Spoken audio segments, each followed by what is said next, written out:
Assalamualaikum warahmatullahi wabarakatuh. Selamat pagi anak-anak. Perkenalkan, nama saya Muhammad Munir. Di sini saya akan menjelaskan materi tentang mengenal manusia purba di Indonesia. Baik, langsung saja ke materi. Manusia purba. Apa itu manusia purba? Manusia purba atau early man merupakan manusia yang hidup di zaman Paleolitik. Jadi, manusia yang hidup di zaman ini disebut dengan manusia purba. Untuk manusia yang hidup setelah zaman ini, zaman Meso, Neo, zaman Paleometalik itu disebut dengan Subrecent Man. Di Indonesia itu ditemukan beberapa jenis manusia purba. Di antaranya yang pertama itu Pithecanthropus. Pithecanthropus di Indonesia itu ditemukan beberapa jenis. Yang pertama itu Pithecanthropus erectus. Ditemukan oleh Eugene Dubois pada tahun 1890, tepatnya di daerah yang dikenal dengan nama Desa Trilin di Ngawi, Jawa Timur, atau di dekat lembah Sungai Bengawan Solo. Pithecanthropus erectus itu sendiri memiliki arti manusia kera yang berjalan tegak. Jadi Pithecanthropus erectus ini sudah berjalan tegak. Yang kedua itu Pithecanthropus mojokertensis. Seperti namanya, Pithecanthropus ini ditemukan di Mojokerto. Pada tahun 1936, fosil dari tengkorak Pithecanthropus ini ditemukan oleh Weidenreich di Desa Jetis, Mojokerto. Fosil manusia purba tersebut oleh Weidenreich diberi nama dengan Pithecanthropus robustus. Sedangkan Pithecanthropus mojokertensis ini diberikan oleh von Koenigswald. Selanjutnya yaitu Pithecanthropus soloensis. Ditemukan oleh von Koenigswald, Oppenort, dan Tirhar yang melakukan penelitian di lembah Sungai Bengawan Solo sekitar tahun 1931 sampai dengan 1934.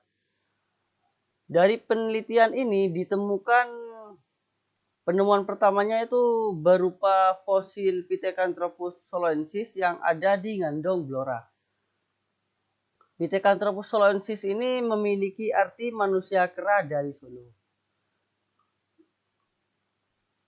Selanjutnya, Pithecanthropus ini secara umum memiliki ciri-ciri sebagai berikut. Yang pertama itu badannya tegap. Jadi Pithecanthropus ini sudah berjalan tegak. Tidak memiliki dagu, rahang dan gerahamnya kuat. Tinggi badan antara 165 cm sampai dengan 180 cm. Volume otak 750 sampai 1300 cc. Tulang atap tebal dan berbentuk lonjong. Alat pengunyahnya dan otot tengkorak mengecil. Jadi alat pengunyah dan tengkoraknya itu mengecil. Selanjutnya yaitu Meganthropus. Dari namanya sendiri, mega itu berarti besar. Meganthropus ini sendiri yaitu manusia purba paling tua, paling primitif di Jawa, di Indonesia.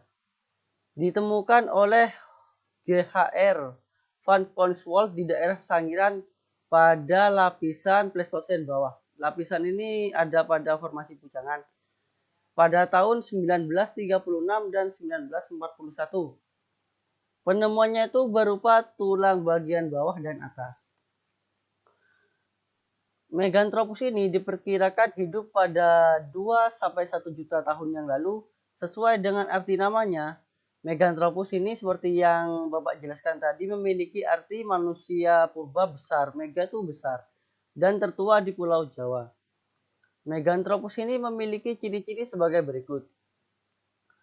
Tubuhnya itu kekar, rahang dan gerahamnya besar dan tidak berdagu. Selanjutnya adalah Homo. Homo ini memiliki arti manusia, manusia yang cerdas, manusia purba paling cerdas.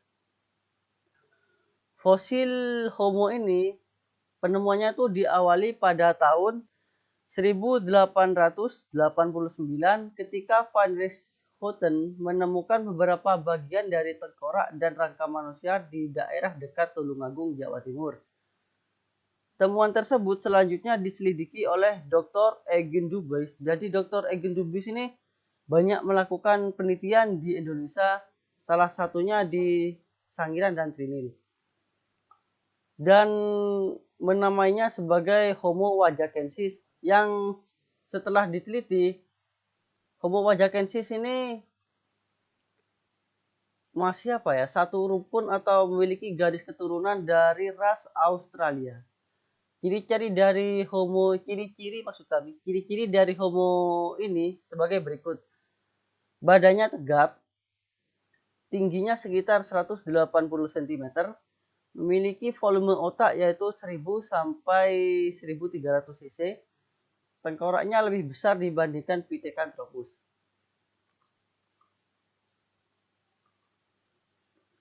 Dari penjelasan Bapak tadi, apabila anak-anak memiliki pertanyaan atau ada yang tidak dimengerti, bisa ditanyakan di grup WhatsApp atau di grup Classroom.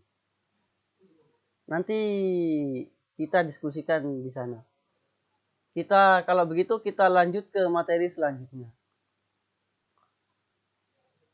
Nah, seperti yang kita lihat di slide, ini merupakan situs Sangiran dan Trinil.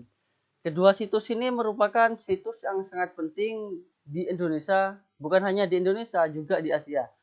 Karena di situs ini ditemukan banyak sekali fosil-fosil manusia purba yang menjadikan semacam memori yang membuktikan kalau pada berjuta tahun yang lalu di Nusantara ini sudah ada bukti-bukti kehidupan. Baik, langsung saja ke yang pertama, yaitu Sangiran. Situs Sangiran merupakan sebuah kompleks situs manusia purba kala Pleistosen yang paling lengkap dan paling penting di Asia, di Indonesia, bahkan di Asia.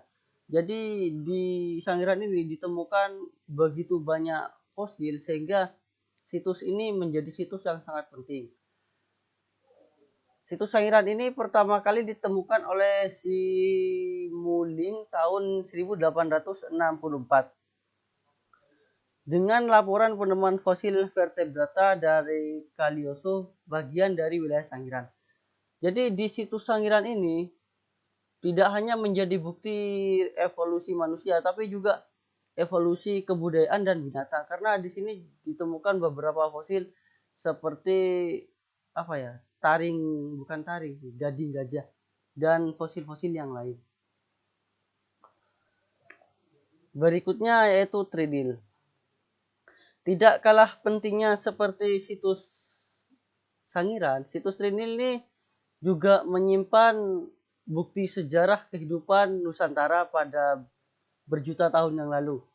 Trinil adalah sebuah desa di pinggiran Bengawan Solo yang masuk wilayah administrasi Kabupaten Ngawi, Jawa Timur. Penemuan di situs Trinil ini diawali oleh penggalian yang dilakukan oleh Dubus. Seperti yang dikatakan tadi, kalau Dubus ini banyak melakukan penelitian di Indonesia. Dari lapisan aluvial atau endapan aluvial di Bengawan Solo, Dubus ini menemukan atap tengkorak Pithecanthropus erectus dan beberapa tulang paha utuh dan fragmen yang menunjukkan pemiliknya telah berjalan tegak.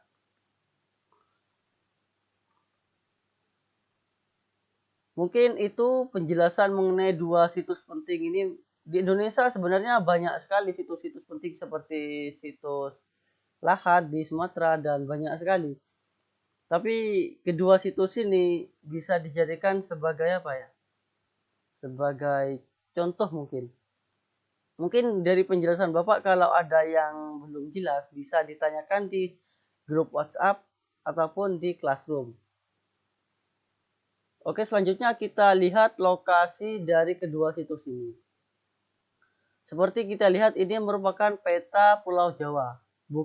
Meskipun tidak utuh tapi setidaknya kita sudah tahu ya ini Jawa Timur, ini Jawa Tengah. Jadi letak Sangiran tuh di sini, di Jawa Tengah. Dan Trinil itu di sini, di Jawa Timur, di Ngawi. Mungkin detailnya anak-anak sudah tahu karena kecanggihan teknologi sekarang tidak mempermudah anak-anak untuk menemukan lokasi dari situs-situs ini. Nah, baik, selanjutnya Bapak memberikan tugas individu pada anak-anak berupa anak-anak membuat uraian singkat minimal 250 kata. Jadi uraian singkat ini terserah anak-anak ya, tapi uraian ini berhubungan dengan apa yang Bapak jelaskan tadi. Dengan format sebagai berikut. Untuk di atasnya ini pada umumnya ada nama, nomor absen, kelas, mapel, dan gak usah judul ya, langsung saja ke uraian yang ingin adik-adik tulis. Jadi nanti ini diketik ya, diketik format Word dan filenya nanti nomor absen, garis bawah, nama siswa. Nanti tugas ini anak-anak upload di Google Classroom. Jadi di Google Classroom kelas kita sudah Bapak buatin link untuk mengupload filenya. Jadi tinggal mengupload di sana. Anak-anak juga bisa mengunduh PowerPoint ini, materi ini juga di Google Classroom dan juga di grup WhatsApp sudah Bapak sediakan linknya. Mungkin itu yang bisa Bapak sampaikan saat ini. Kalau ada salah kata, Bapak mohon maaf. Atas perhatiannya, sekian. Terima kasih. Sampai jumpa di pertemuan selanjutnya. Wassalamualaikum warahmatullahi wabarakatuh. Waalaikumsalam.